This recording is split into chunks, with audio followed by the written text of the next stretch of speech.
مگر اس کی آواز میں ایک روب اور دھمکی تھی۔ وہ کانا لڑکا جرمن زبان میں بول کر گیا تھا، حالانکہ وہ خود برطانیہ سے تھا اور تمام لوگوں میں یہ بات مشہور تھی کہ اسے جرمن نہیں آتی۔ وہ گورا چٹا جرمن لڑکا سائیکل دوڑاتا گھر کی جانب نکل گیا۔ وہ تیز تیز سائیکل کے پیڈل مار رہا تھا۔ اس کا جسم پسینے سے شرابور ہو گیا تھا۔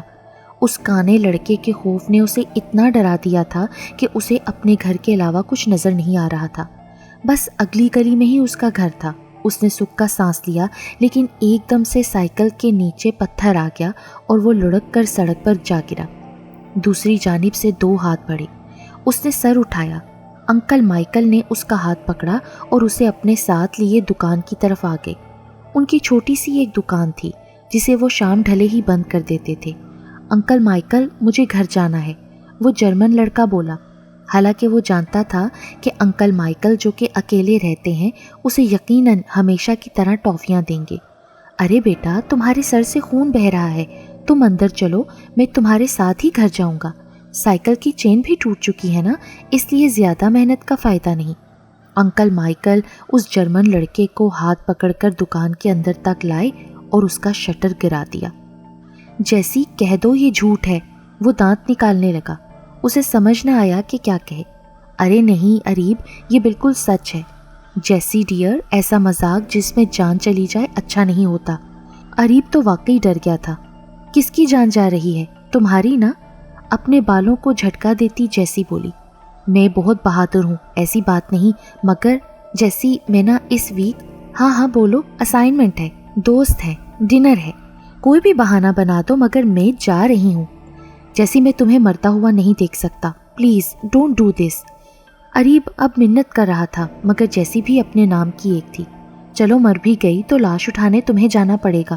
جیسی ہنس دی۔ یعنی تم بھی مجھے اپنے ساتھ مرواؤ گی؟ چلا جاؤں گا تمہارے ساتھ، مگر اندر نہیں جاؤں گا۔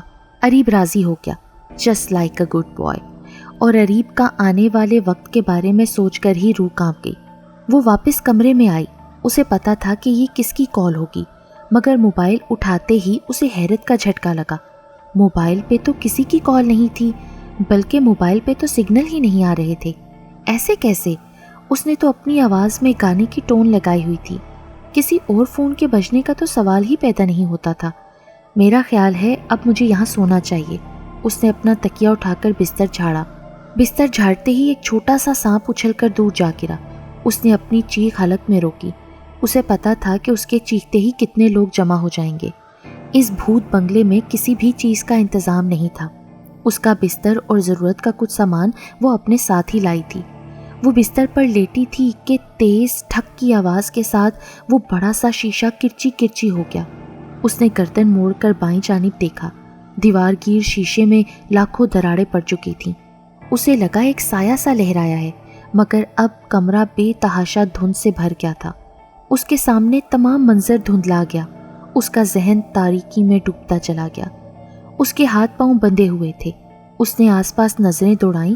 لگ رہا تھا کوئی بہت پرانا، بہت قدیم سٹور ہے جو کاڑ کباڑ سے بھرا ہوا ہے۔ اس نے ہاتھ پاؤں مارے، مگر وہ بہت مضبوطی سے بندھے ہوئے تھے۔ ایک دم اس کی نظر اس کے پاؤں کے قریب پڑی۔ ایک سفید سی چیز پڑی تھی۔ گول اور سفید چیز میں 3 گڈھے تھے۔ اس نے پاؤں مارا تو وہ پوری گھوم گئی۔ اس کا سانس بند ہو گیا تھا۔ وہ ایک کھوپڑی تھی، سفید انسانی کھوپڑی۔ اسے لگا کھوپڑی کی آنکھیں اسے دیکھ رہی ہیں۔ نام تو اس کا یاسمین تھا اور وہ پیدا بھی جرمنی میں ہوئی تھی۔ اس کے نانا نے پاکستان سے جرمنی آ کر ایک جرمن عورت سے شادی کر لی تھی۔ نانی کو انگریزی تو آتی ہی تھی، مگر نانا کے ساتھ رہ کر وہ اردو بھی سیکھ گئیں۔ ان کے 2 بیٹے اور ایک بیٹی تھی۔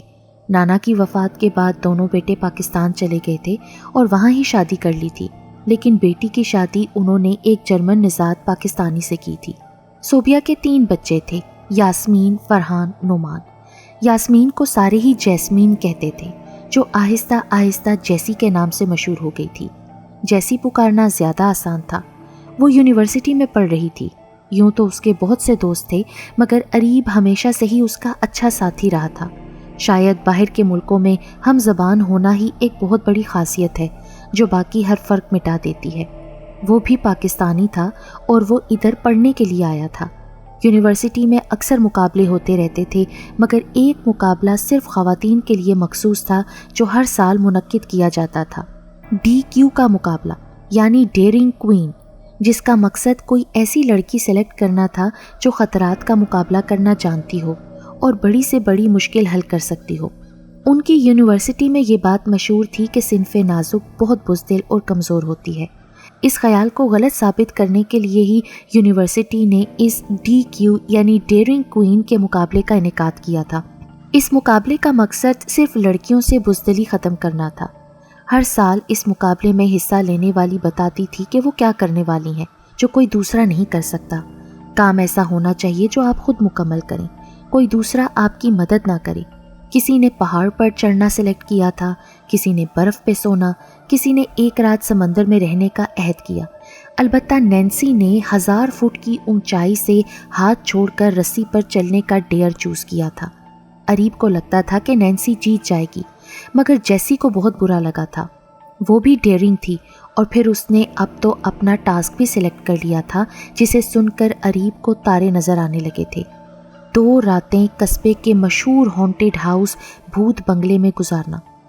اس کا حلیہ ایسا تھا کہ ہر کوئی اس سے دور بھاگتا تھا۔ اس کی وجہ شہرت اس کا ایک آنکھ سے کانا ہونا تھا۔ اس کی ماں نے کئی بار اس کو اسکول میں داخل کروایا تھا، مگر وہ ہر بار نکالا جاتا۔ وجہ اس کا عجیب اور پراسرار رویہ تھا۔ اس کی آنکھ ضائع ہونے کی وجہ سے اکثر وہ اسے ایک کپڑے سے ڈھکے رکھتا تھا، مگر جب کوئی بچہ اسے تنگ کرتا تو وہ کپڑا ہٹا کر اس بچے کو ڈرا دیتا۔ لمبے لمبے بالوں والے اس خوفناک شکل کے لڑکے کا نام پیٹر تھا، جس کے دانت نوکیلے تھے اور چہرہ سیاہ تھا۔ اسکول میں کئی بار اسے دورے پڑنے لگتے تھے۔ اس کا جسم ہلتا اور ایک دم بے ہوش ہو جاتا۔ اسے سچے خواب نظر آتے تھے۔ پہلے ہی بچے اس سے ڈرتے تھے، مگر اس حقیقت کے بعد وہ انہیں کوئی خلائی مخلوق نگلنے لگا تھا۔ ایک بار پیٹر نے جم کا ہاتھ تھام کر اسے کہا تھا کہ اپنے باپ کا ساتھ مت دینا۔ وہ حیران ہوا تھا۔ اسی رات اس کے باپ نے اس کی ماں کو طلاق دے دی تھی۔ وہ دونوں اس سے پوچھ رہے تھے کہ وہ کس کے ساتھ جائے گا، تو جم کو پیٹر کی بات یاد آئی کہ اپنے باپ کا ساتھ مت دینا، تو وہ ماں کی ٹانگوں سے لپٹ گیا، جبکہ دوسرا بھائی باپ کے ساتھ چلا گیا۔ اگلے دن ریل کی پٹڑی سے اس کے باپ اور بھائی کی مسخ شدہ لاش ملی تھی۔ جم نے سب کو یہ بات بتا دی تھی۔ جم کو اس بات کا دکھ تھا کہ اس کے باپ نے اس کے معصوم بھائی کو بھی موت کے منہ میں دھکیل دیا تھا۔ اگر پیٹر اسے خبردار کرتا تو شاید وہ اسے بھی بچا لیتا، مگر جو ہونا تھا وہ تو ہو کر ہی رہتا ہے۔ ایک بار پیٹر بھاگتا ہوا آیا اور ٹیچر کا ہاتھ پکڑ کر اس کو زور سے اپنی جانب کھینچا کہ وہ کئی فٹ دور جا گرے۔ ٹیچر نے اٹھ کر پیٹر کو تھپڑ مارنے کے لیے ہاتھ اٹھایا ہی تھا کہ چھت پر موجود پنکھا دھڑام سے نیچے گر گیا۔ یہ اس جگہ گرا تھا جہاں ٹیچر پہلے کھڑا پڑھا رہا تھا۔ اس واقعے سے پہلے کئی والدین نے پیٹر کو اسکول سے نکالنے کی شکایت کی تھی، مگر ٹیچر کو بچانے والے واقعے سے اچانک لوگوں کے دلوں میں پیٹر کے لیے ہمدردی پیدا ہو گئی تھی۔ اگر وہ بدصورت اور کانا تھا تو اس میں اس کا کیا قصور تھا؟ اس کے خواب نے استاد کی جان بچا لی تھی۔ ٹیچر نے کانپتے ہوئے اس پنکھے کو دیکھا جو اب بڑی سی میز کے اندر دھس گیا تھا۔ ٹیچر نے شرمندگی سے پیٹر کو گلے لگا لیا۔ تم سب بہادر ہو، تم سب بدلہ لو گے، اپنا بدلہ، تمہارا قاتل زندہ ہے، تم بدلہ لو گے، بولو بولو، ہم ایک ہیں۔ کانی آنکھ والے بدصورت شکل کے لڑکے نے فضا میں ہاتھ پھیلا کر ان سب کو ہدایت کی تھی۔ اس کی آواز میں حکم تھا، روب تھا۔ ٹوٹے سر، ٹوٹے ہاتھ، ٹوٹے پاؤں والے کئی ڈھانچے فضا میں حرکت کرنے لگے تھے۔ ہم ایک ہیں اور ہم بدلہ لیں گے۔ وہ جرمن زبان میں یک زبان ہو کر بول رہے تھے۔ پھر وہ سب ہنسنے لگے اور ان کے کہکہوں کی آوازیں آسمانوں سے باتیں کرنے لگیں۔ جیسی تم یہ مت کرو، چھوڑ دو اس کی جان، تمہیں پتہ ہے انکل آنٹی مجھ سے ناراض ہو جائیں گے۔ اریب اس کے پیچھے پیچھے پھر رہا تھا۔ چلو بھئی، تم میرے ممی ڈیڈی کی فکر نہ کرو، پہلے مجھ سے ناراض ہوں گے پھر تم سے۔ وہ باہر آ گئی۔ گاڑی میں جینیفر، ٹام اور اسٹیفن سب اس کا انتظار کر رہے تھے۔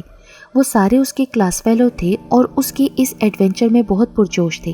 وہ سب مل کر اس قصبے میں جا رہے تھے جہاں وہ بھوت بنگلہ موجود تھا۔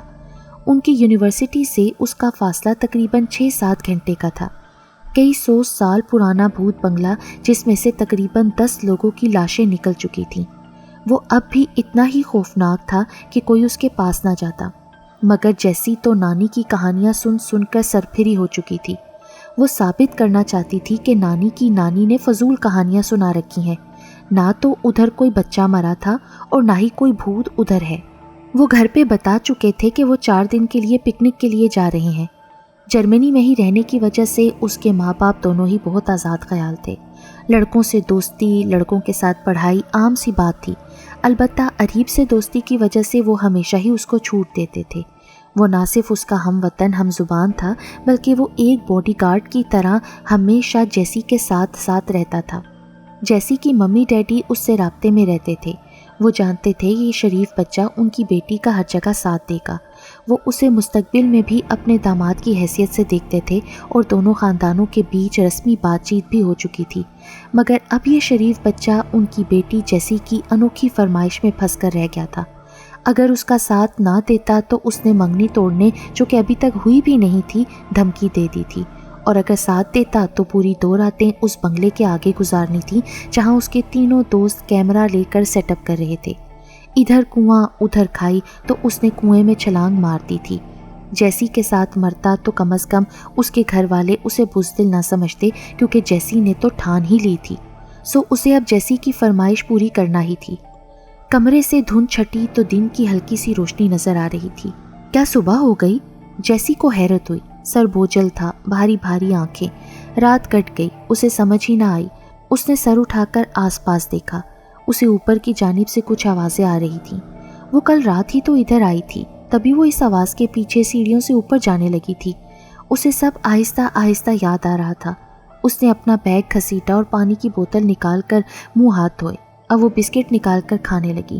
اس کی نظر شیشے پر پڑی جو کل لاکھوں کرچیوں میں تقسیم ہو چکا تھا، مگر اب اس کی جگہ ایک سادہ شیشہ تھا جس پر جا بجا تصویریں لگی ہوئی تھیں، بچوں کی تصویریں۔ وہ اٹھ کر قریب آئی۔ شیشے پر بڑا بڑا خون سے لکھا تھا انتقام۔ ساتھ ہی بہت سے بچوں کی تصویریں بھی تھیں، کوئی کھیلتا ہوا بچہ، کوئی پارک میں، کوئی اسکول میں، کوئی اپنے باپ کے ساتھ۔ یہ سب بلیک اینڈ وائٹ تصویریں تھیں۔ اس نے قریب جا کر دیکھا، 1854۔ کسی تصویر پر اسے سن بھی لکھا دکھائی دیا تھا۔ اس وقت کی تصویر یہاں اس وقت میں؟ کیا نانی واقعی ٹھیک کہہ رہی تھی؟ اس نے ایک نظر اپنی گھڑی پر ڈالی۔ اس کی گھڑی کا وقت رکا ہوا تھا، شاید سیل ختم ہو گئے تھے۔ اس پر 8:30 بج رہے تھے، یعنی جب وہ رات اس گھر میں داخل ہوئی تھی۔ رات کے 8:30 بجے تھے۔ اس نے بستر پر سے اپنا موبائل اٹھایا، سگنل اب بھی موجود نہ تھے۔ اس نے کھڑکی کی جانب نظریں اٹھائیں۔ ایک چھوٹا سا ڈرون کیمرہ کھڑکی پر موجود تھا۔ اس نے مسکرا کر ہاتھ ہلایا۔ اریب کے علاوہ سب نے رات اس کے ساتھ رہنے کی آفر کی تھی، مگر وہ بضد تھی کہ نہیں، بس میں اکیلے ہی کروں گی۔ تبھی وہ اپنا ڈرون کیمرہ ساتھ لے آئے تھے تاکہ اندر کے حالات کا پتہ چلا سکیں، اور اگر جیسی کو کوئی مسئلہ ہو تو کسی بھی مشکل میں وہ سب باہر اس کی مدد کو تیار بیٹھے تھے۔ اس 2 منزلہ بھوت بنگلے کے باہر کیمرہ سیٹ اپ کر کے وہ کیمپ لگائے موجود تھے۔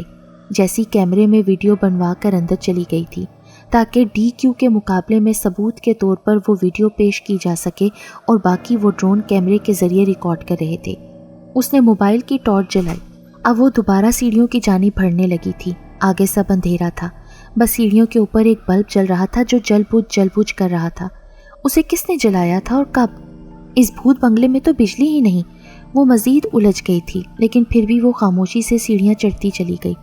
اس نے اپنے کالے بدصورت ہاتھ سے دروازے کو کھولا تو چرچراہٹ کے ساتھ وہ کھلتا چلا گیا۔ ویران سنسان لان میں ایک جھولا لگا ہوا تھا جو اس کے اندر داخل ہوتے ہی ہلنے لگا، جیسے اس کے اوپر کوئی بیٹھا ہوا تھا۔ وہ جانتا تھا کہ وہ نہیں بچے گا۔ وہ جانتا تھا کہ وہ جان کی بازی کھیل رہا ہے، پھر بھی اسے اپنے بعد آنے والوں کو بچانا تھا۔ اسے قربانی دینی ہی تھی، ورنہ اس کی زندگی کا کیا فائدہ؟ پیٹر چپ چاپ آگے بڑھتا گیا۔ اسے لگا کئی چھوٹے چھوٹے ٹھنڈے ٹھنڈے ہاتھ اس کا راستہ روک رہے ہیں، مگر وہ نہیں رکا۔ کیوں رکتا؟ کب تک انکل مائیکل یہ کھیل کھیلیں گے؟ کب تک ان کا کاروبار چلے گا؟ آخر کب تک؟ اس نے ہاتھ میں بڑا سا لوہے کا سریا اٹھایا ہوا تھا۔ پیٹر سیڑھیاں چڑھتا گیا۔ دروازہ کھولتے ہی کئی چیخیں سنائی دیں۔ وہ 2 بچوں کی تھیں جن پر 3 مرد چمٹے ہوئے تھے۔ وہ تیزی سے آگے بڑھا۔ اس نے لوہے کا سریا گھما کر ان مردوں کو مارا تھا، مگر باقی کے 3 مردوں نے آ کر اسے پیچھے سے پکڑ لیا۔ وہ تو اکیلا ہی اس آگ میں کود گیا تھا۔ ایک نے سریا ہاتھ سے چھین لیا تھا،